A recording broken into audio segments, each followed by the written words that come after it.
Carnegie tells a story that I think about all the time.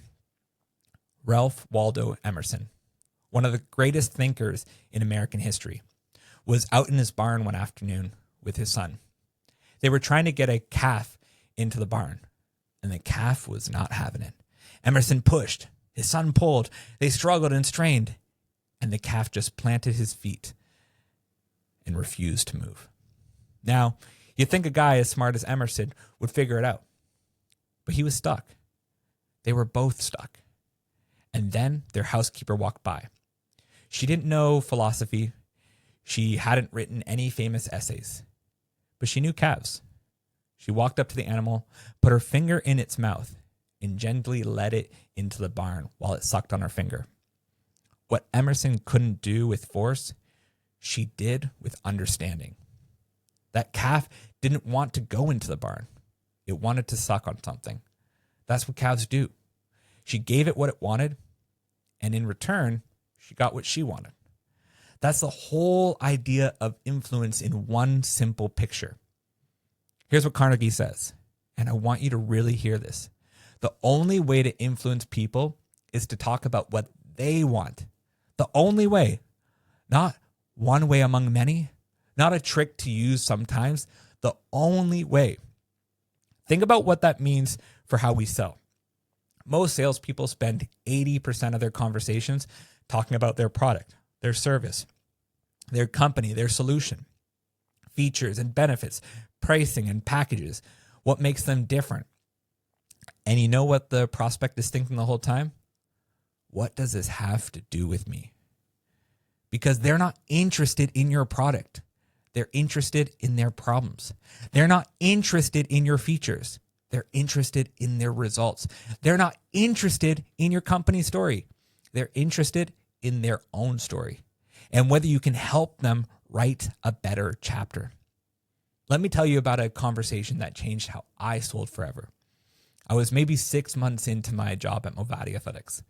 I'd had some success by then, learned the ropes, closed some deals, started to build confidence, but I was still making a big mistake. A guy named Marcus walked in, late 20s, athletic build, clearly someone who already knew his way around the gym. I started my usual pitch: personal training, accountability, custom programs, nutrition guidance. And Marcus just looked at me and said, I know all this stuff. I've been training for years. I eat clean. I track my macros. I don't need a trainer to tell me what to do. I could feel the sales slipping away. So I did something I hadn't done before. I stopped pitching and I started asking, you're clearly in great shape. What brought you in today? He was quiet for a second. Then he said, my girlfriend just left me. Said I spend too much time at the gym, that I'm obsessed, that I use fitness as an escape instead of dealing with my feelings. And just like that, the whole conversation shifted. This wasn't about training. This wasn't about programs. This was about Marcus trying to prove himself that he wasn't broken, that he could be balanced, that he could have discipline without destroying his relationships. Once I understood that, I knew exactly how to position personal training, not as a way to get more fit. He was already fit, but as a way to get efficient, to hit his goals in less time, to free up space in his life for other things, to show himself and maybe a future partner that fitness could be part of his life without taking over. That's what Marcus wanted. And when I spoke to that want, he didn't hesitate. He signed up for 6 months on the spot. Here's what most salespeople miss. The want is almost never what you think it is. People don't buy personal training. They buy confidence or health or revenge on an ex or the feeling of being in control. People don't buy software. They buy efficiency or security or looking smart to their boss or peace of mind. People don't buy consulting. They buy certainty or validation or someone to share the weight of making decisions. The product is just the vehicle. The want is the destination. Your job is to understand the destination before you ever talk about the vehicle. Now, here's something important. When you discover what someone really wants, whether it's revenge or confidence or proving someone wrong, you're not there to judge that. You're not there to validate negative feelings either. You're there to be their ally, to help them get where they want to go. That's the difference between manipulation and service. Manipulation uses that learn against them. Service uses what you learn to help them. When Marcus told me what he really wanted, I didn't say, yeah, show her she was wrong. I helped him see a path to the balanced life he was actually looking for. That's the key. A British Prime Minister named Lloyd George said the secret to his success was baiting the hook to suit the fish. You don't put strawberries and cream on a fishing hook because you like strawberries and cream. You put a worm on the hook because that's what the fish wants. Same idea, different species. So let me ask you, in the last 10 sales conversations, how many started with you trying to understand what the other person truly wanted? Not what they said they wanted, not the surface level answer they gave you when you asked about their goals, the deep want, the thing that's really driving the decision. Because here's the truth. Most people don't fully understand their own wants. They know they feel stuck. They know something needs to change, but they haven't put words to what that change would really mean. Part of your job is to help them discover that, not by telling them what they should want, but by asking questions that lead them to their own answers. What would be different if this problem was solved? What would you feel if this was handled? What would it mean for you, not just for your business, if this worked out? These questions invite the prospect to connect with their own deeper reasons. And once they feel that connection, they don't need to be sold. They've already sold themselves. Carnegie tells a story about a father trying to get his young son to eat.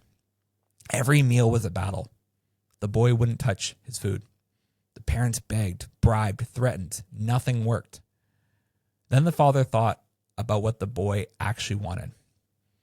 There was a neighborhood bully, a bigger kid who would ride by his tricycle and knock the smaller boy off of his own trike. He drove the boy crazy. So the father said something like, if you ate your breakfast every morning and you grow up big and strong, and one day you'd be able to beat that big kid who keeps pushing you around. The boy ate his breakfast. Not because the father convinced him with logic, but because the father connected the food to something the boy desperately wanted. The food didn't change. The father's goal didn't change, but the framing changed. And the framing is everything. Here's what I want you to try in your next conversation. Before you pitch anything, before you present, before you demo, before you talk about your solution, spend at least 5 minutes just understanding. Ask open questions about what they want, not just what they need. Needs are logical. Wants are emotional. What would success look like for you? What's the dream outcome here? If we could have a magic wand and fix this perfectly, what would that look like? Listen for the emotion behind the answer. That's where the real want lives. And then, only then, position your solution in terms of that want. Don't talk about what your product does. Talk about how your product delivers what they just told you they wanted.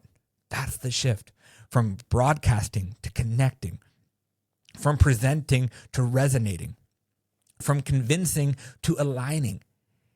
And you know what this really takes? Real curiosity. Not the fake kind where you ask questions just to check a box, just to get through the discovery so you can start selling.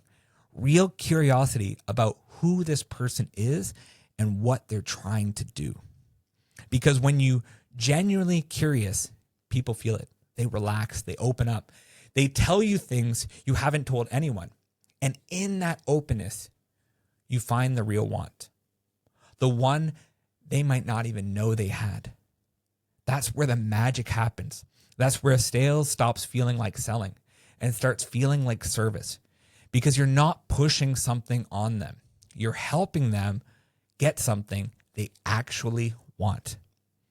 And now we move from principles into the practice, because once you understand these first 3 ideas, don't criticize, appreciate genuinely, and talk about what they want, the question becomes, how do you actually show up in a way that makes people want to be around you? That's where Carnegie's 6 ways to make people like you begin. Now, I have to be honest with you. Most people think they're already good at what I'm about to share. They think they're likable. They think they connect well with people. They think they're doing things the right way. They're not. Most people are actually repelling prospects without knowing it. And I was one of them for years. So before you tune out and think, I've got this part covered, stay with me. Because the gap between what we think we're doing and what we're actually doing, the gap is where deals go to die. Hey, thanks for checking out this clip from the Sales Evolution Lab podcast. If you found value in this lesson, be sure to hit subscribe to evolve for the future of selling. And if you want the full breakdown, the deeper stories, the practical toolkit, check out the full episode. Just click the video on the screen, and I'll see you there.